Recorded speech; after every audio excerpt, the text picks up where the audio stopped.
दोस्तों नमस्कार। आज मैं अलीकवादी चिंतन की एक और कड़ी में क्या पृथ्वी भी एक दिन उस बिंदु पर पहुंच सकती है जहां से कभी बनी व चली थी, जैसे खोजी विषय पर चर्चा साझा करना चाहता हूं। आशा है कि यदि देखने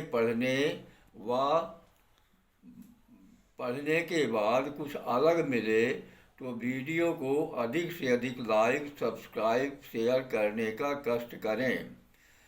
जो जहां से चलता है अंततः लौट कर वहीं पहुंच सकता है के नियम के तहत क्या पृथ्वी ग्रह भी जीवन के साथ चलते चलते फिर उस बिंदु पर पहुंच सकती है जहां से कभी बनी व चली थी। वैज्ञानिकों के अनुसार यदि बिना किसी चमत्कारी बदलाव से पृथ्वी के इंसान मौजूदा ज्ञान व टेक्नोलॉजिकल गर्व के साथ इसी तरह आगे बढ़ते रहे तो आशंका है कि हमारा ग्रह वेनस ग्रह जैसे 250 डिग्री तापमान तक पहुंच सकता है, जिसमें कम से कम जीवन तो समाप्त ही हो सकता है। उन्होंने साक्ष्य के रूप में डूम्सडे क्लॉक के गणना का हवाला देते हुए पृथ्वी के विनाश के दो प्रमुख कारण की चर्चा की। पहला, जलवायु परिवर्तन के खतरनाक स्तर। दूसरा, मानवीय सोच व ज्ञान की उपलब्धि डरावने परमाणविक बमों के भारी जमावड़े जो धरती को अनेकों बार तबाह करने के को काफ़ी हो सकते हैं। इसके साथ ही उन्होंने यूनिवर्स के हिंसक एक दूसरे ग्रहों उल्कापिंडों के समय समय पर आपसी टकराहटों के संदर्भ में बताया, जिसके समर्थन में लगभग 66 करोड़ वर्ष पूर्व एक बड़ा उल्कापिंड पृथ्वी से टकराने के साक्ष्यों के साथ प्रस्तुत किया, जिससे डायनासोर के बीज समाप्त हो गए। मज़े की बात यह रही कि हमारे पास उससे बचने के कोई उपाय नहीं थे। वर्तमान समय में कुछ शक्तियाँ यदि वह सोचती हैं कि उक्त जैसी स्थिति बनने पर हम अपने समृद्ध तकनीकों से अन्य ग्रहों में कॉलोनी बनाकर चले जाएंगे, कोरी बकवास जैसे लग सकती है, क्योंकि हाल में घटी कुछ अंतरिक्षीय दुर्घटनाएं और पृथ्वी के सबसे निकट का प्रोक्सिमा सेंटोरी व अन्य ग्रहों की थका देने वाली दूरी और रास्तों के बीच की दुसाध्य जटिलताएं एवं अन्य ज़मीनी हकीकतें पूरे सोच को असंभव के कगार तक साबित करते लग सकते हैं। जो इंसान अगले पल क्या होने वाला है नहीं जान सकता, वही अपने परिष्कृत मेधा शक्ति से पैदा हुए अनुकूल परिस्थिति जन्य साक्ष्यों के बल पर भविष्यवाणी कर रहा है कि एक दिन यह ब्रह्मांड भी मर सकता है। हिंदू दर्शन का प्रमुख ग्रंथ भगवद गीता में कहा गया है कि अब मैं ही मौत हूँ, मैं ही संसार का विनाशक भी हूँ। Now I am become death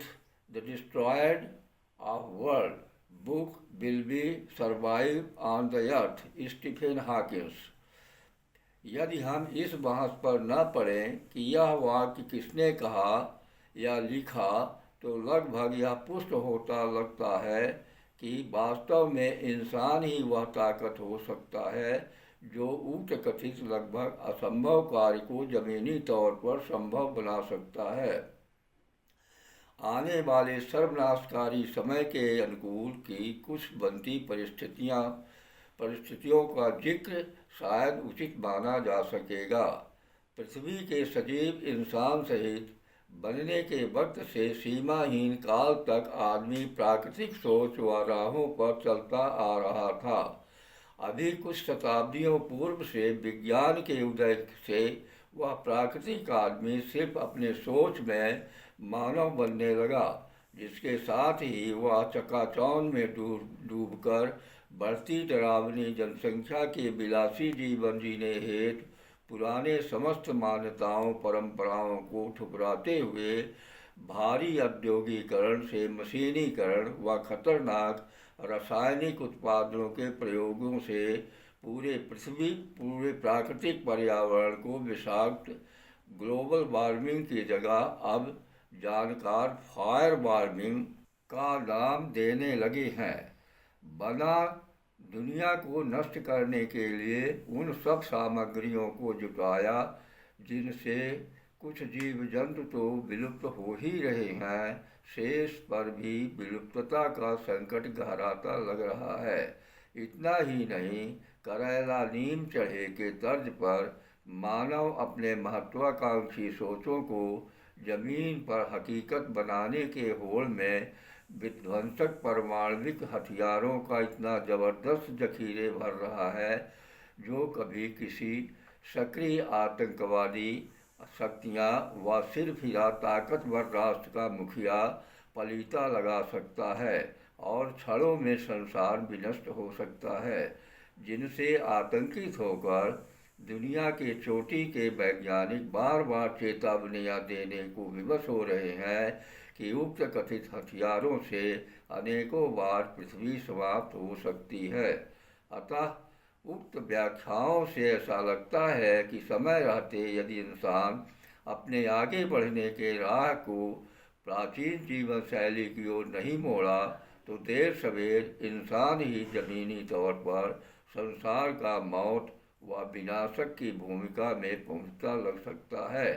जिस बात की मजबूत पुष्टि विश्व स्तर के स्वावलंबी वैज्ञानिक सर स्टीफन हॉकिंस ने अपने हाल में प्रकाशित पुस्तक will we survive on earth में साइंस के समस्त नियमों के तहत मुक्त कंठ से किया है। धन्यवाद।